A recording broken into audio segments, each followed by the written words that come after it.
C'est une date repère importante, marquant un tournant, un nouveau départ de l'histoire de Madagascar. Nous sommes convaincus qu'on peut transformer le continent africain avec la Chine.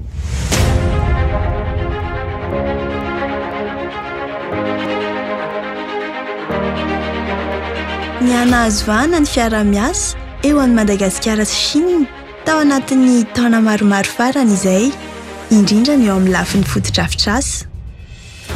Efa nanomboka tamin'ny fankatoavan'i Madagasikara ny Repoblika Entim-bahoakan'i Chine, 20 taona lasa izay no nisy ireo foto-drafitr'asa maro natsangana ny arahana tamin'ny Sinoa teto amintsika.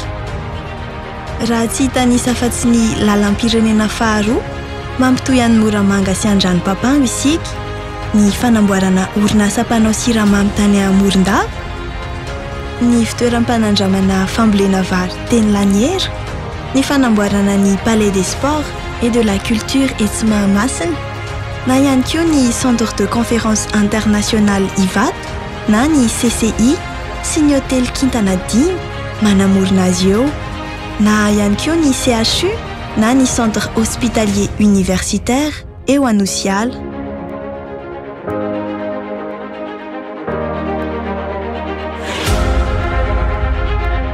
Ankehitriny, miditra midingana ambonimbony kokoa ny fiara-miasa eo amin'ny Chine sy Madagasikara amin'io resaka fanamboarana foto-drafitr'asa io.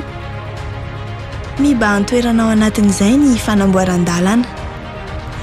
Amin'izao taona 2024 izao, ikuizan'ny be sy ny maro sy ny tany-tsampamokatra ny lalan'ny atody na ny route des œufs izay sokajiana ho isan'ny lalana tsara voatrindrindra eto Madagasikara hatramin'izay. Fa isan'ny tetikasa malaza momba izany fanamboaran-dalana izany ihany koa ny lalan'ny masoandro na ny route du soleil izay tetikasa vaovao iarahan'ny fanjakana malagasy amin'ny Sinoa. Ny volana Oktobra 2024, herinandro vitsy-monja tao aorian'ny nanaovana ny Sinoa ny fifanarahanm-piara-miasa natao teo amin'ny fanjakana malagasy sy Sinoa nandritra ny fokaky tany Chine. Nisy ny iraka manokana avy amin'ny China Communication Construction Company na ny CCCC izay tonga teto Madagasikara mba hiresaka indrindra momba ny fanamboarana ny lalan'ny masoandro. Ity tetikasa ity iarahana amin'ny fitondrana ankehitriny izay mikendry indrindra ny anamboarana lalana mirefy manodidina ny 2,000 kilometatra ampitohizana nantsiranana sy taolany aro ka hitety ny sisiny antsinanan'ny Madagasikara iray manontolo.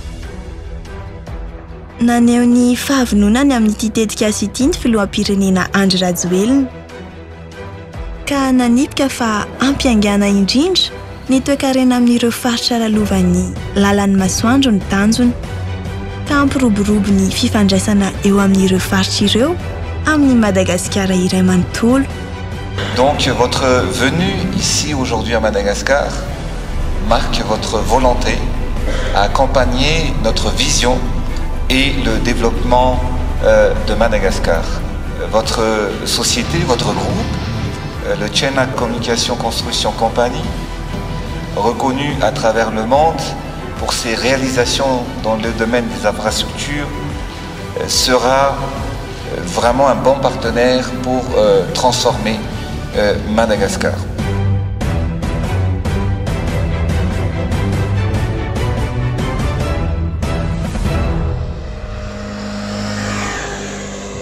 Tetikasa mbola ho avy iny, fa misy kosa nefa ny tetikasa efa azo tsapain-tanana amin'izany lalana niarahany asa tamin'ny Sinoa izany, ny lalan'ny atody na route des œufs.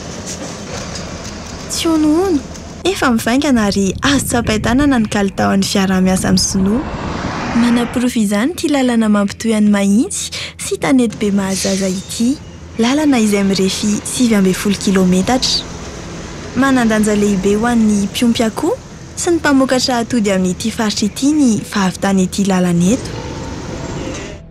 Lalana izay ikuizana ny hatsarany Zava-dehibe dia zava-dehibe ho anay aty amin'ny commune Tanety Mazaza ny lalana izay namboarina.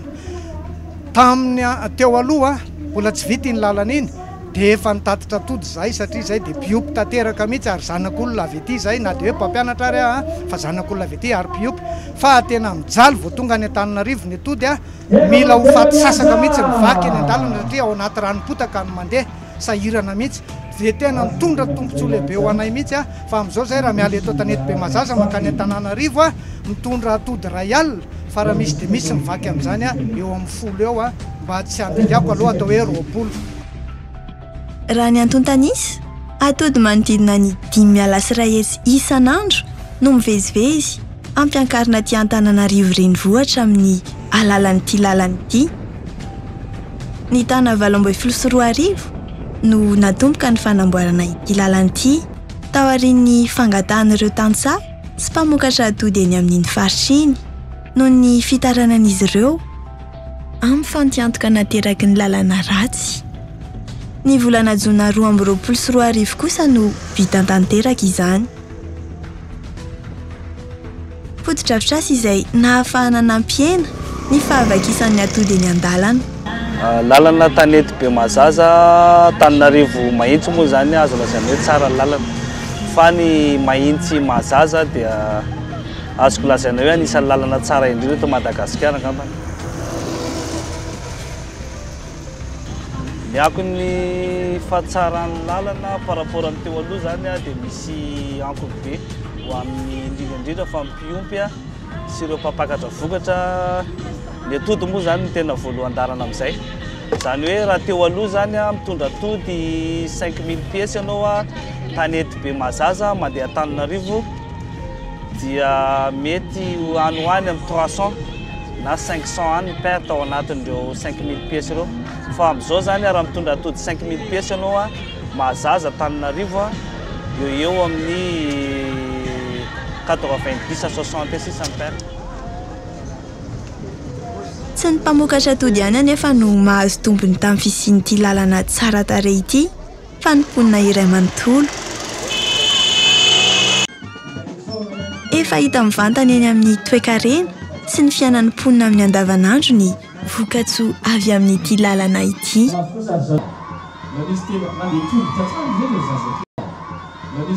Noho ny hatsaran'ny lalan'ny atody, efa niditra tamin'ny andian'ny fahatelo sahady ny tsenaben'ny atody na ny festival des œufs izay nokarakarain'ireo manam-pahefana ao amin'ny commune Tanety Mazaza ny 20 ka hatramin'ny 20 oktobra lasa teo. Raha ny Antontanisy navoakan'ireo mpikarakara manodidina ny 30 ka hatramin'ny 400 ny atody vokarina manerana ny Madagasikara dia avy ato amin'ity commune ity avokoa. Antananarivo no tena isan'ny vatsiana voalohany amin'ny atody sy ny akoho ka ho an'ny sakafo no ankamaroany izany.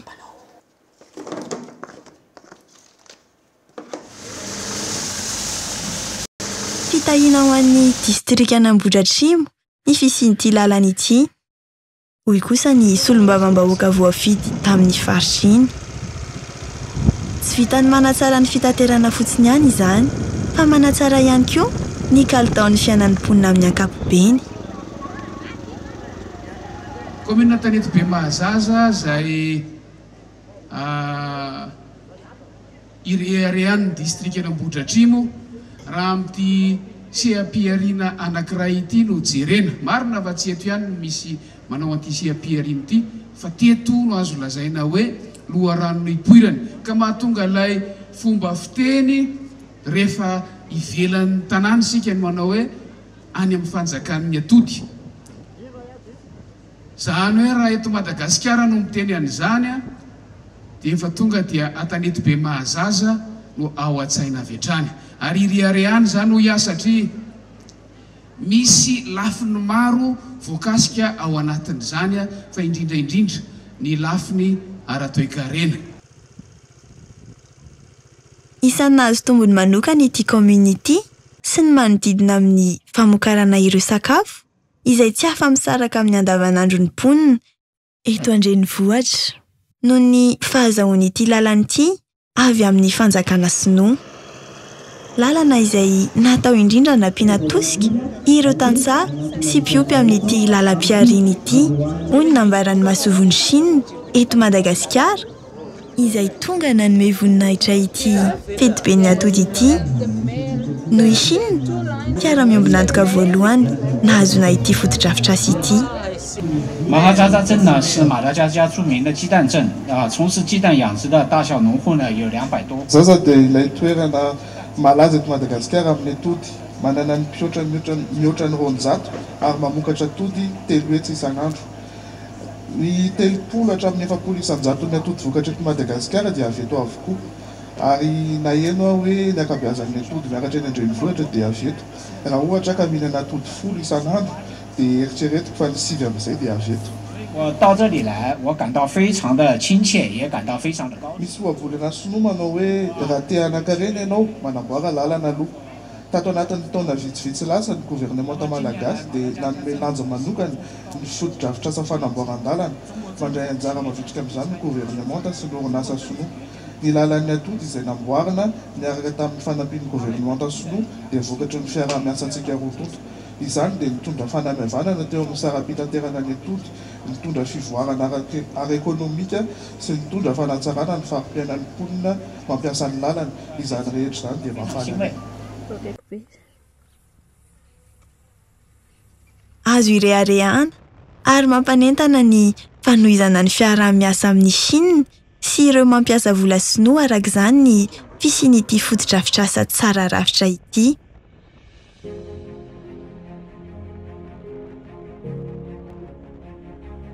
Tsy vaomaly akory no nisy ny fiaraha-miasa amin'ny fanamboarana fotodrafitrasa teo amin'ny Chine sy Madagasikara. Maromaro ny fotodrafitrasa izay efa niarahany asa ary mipetraka ho vavolombelon'ny firalahiana eo amin'ny Malagasy sy Sinoa.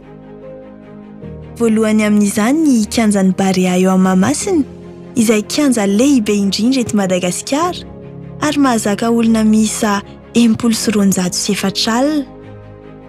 Nohavaozina tamin'ny taona 2020 ity kianja ity ary reharehan'ny firenena noho izy mamondrona ny Malagasy amin'ny alalan'ny fanatanjahantena. Tsy lavitra fa mifanila eo aminy ihany koa ny Palais des Sports et de la Culture. Fotodrafitrasa lehibe afaka mandray hetsika maro izy ity araka izany anarana izany.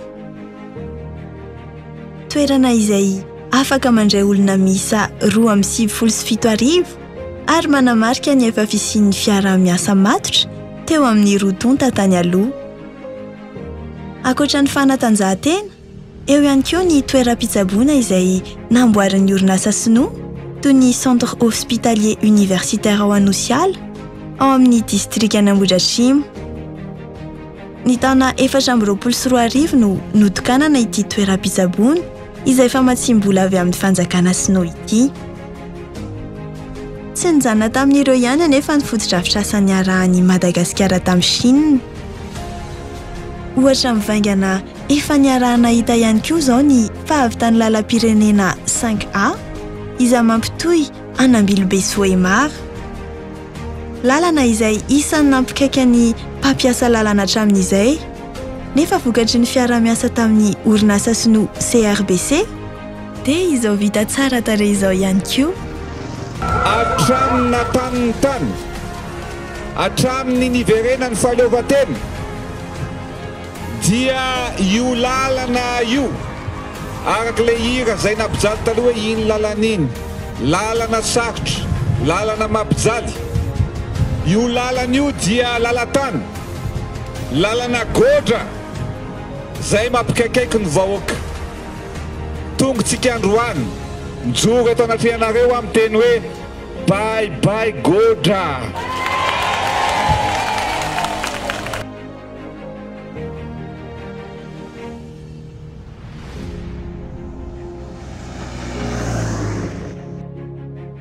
Lalana isan'ny mampiaiky volana ny Malagasy ihany koa ny lalam-pirenena faha-740 izay mampitohy an'ny Moramanga amin'ny sopotry Madagasikara ao alaotra. Ny fahavitany lalana izay nanamora kokoa ny fitanterana ny entana amin'iny lalana iny na ny vary io na ihany koa ny vokatry ny harena kibony tany izay mampiavaky ny faritra iny. Ny tombony azony amin'ny camionnaire nanomboky ny vitan'ity 44 ty tegna faly be zahay aloha amin'le izy nialan'le ratsy be ty taloha zany ary lasa le afianganam-pandehanay zany lasa malakilaky kokoa par rapport le ty taloha. Raha nanao andro raiky magnaligny andro ty taloha zahay de manao adiny 5 zay zao chargé makany Moramanga. Tatry chrome avy agny Andriamena zay. Le qualité n'le lalagna namboarinay amin'ny namboarin-jare amin'ny 44 ty misy partie tegna hitanay ao tsara. Fa misy partie ndraiky ohatrany somary teritery le izy tsy haiko le nagnaraka traceny ty taloha ngamba zare tam'le lala. Indrindra zany le aria mialan'ny Andengo makany misy teritery kely eo hiditra ny Mandrota reny. Zany izy fahitako anazy aloha zay fotsiny problème mahitako am'le izy. Hatreto aloha za tegna mankasitraka an'le izy par rapport n'le izy ratsy be ty taloha zany. Tiako be mihitsy le fiaraha-miasa ny vitan'le izy. Engany to bebe kokoa le ratsy jiaby ho vita daholo jiaby. Raha ara-tantara, isan'ny ampakatra ny vidin'ny vary ny faratsiny ity lalany ity. Tondra maro ny fandimby no efa nampanantena ny fanamboarana izany, saingy tsy nisy ny tanany teny nomeny. Ny taona 2014 kosa no nampanantena ny fitondrana teteza mita ny fanamboarana izany, izay novatsian'ny Banky Iraisam-pirenena sy ny vondrona Europeana vola.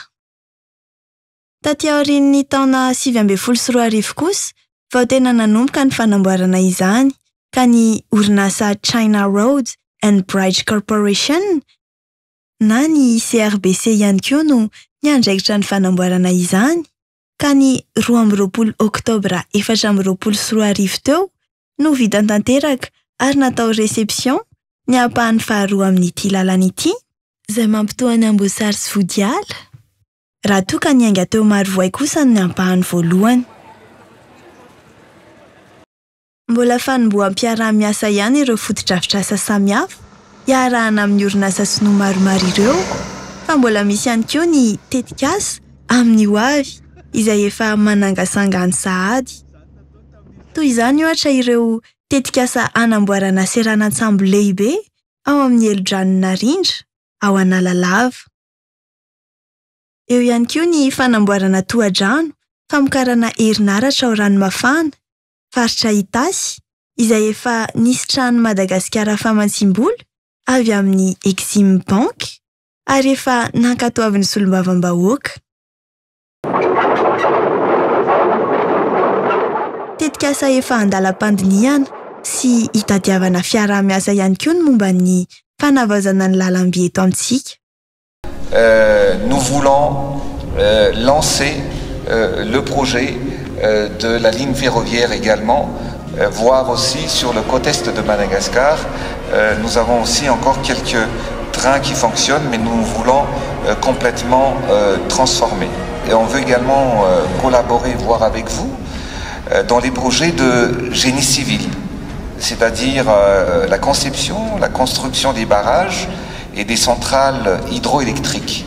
On aimerait voir les possibilités, comment vous pouvez nous aider à la construction des barrages hydroélectriques.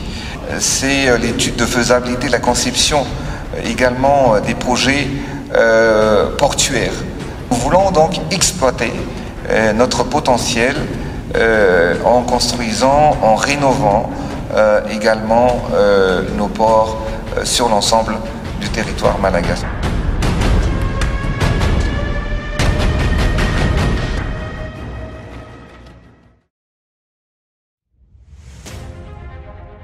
Fototra hijoroan'ny fampandrosoana ara-toekarena eto Madagasikara ny fananganana fotodrafitrasa. Manapirofo ireny ny fahavitan'ny tohadrano sy ny lalana Bevoay, izay anampiana indrindra ny famokarana vary eto Madagasikara. Fiaraha-miasa amin'ny Chine avokoa ireo.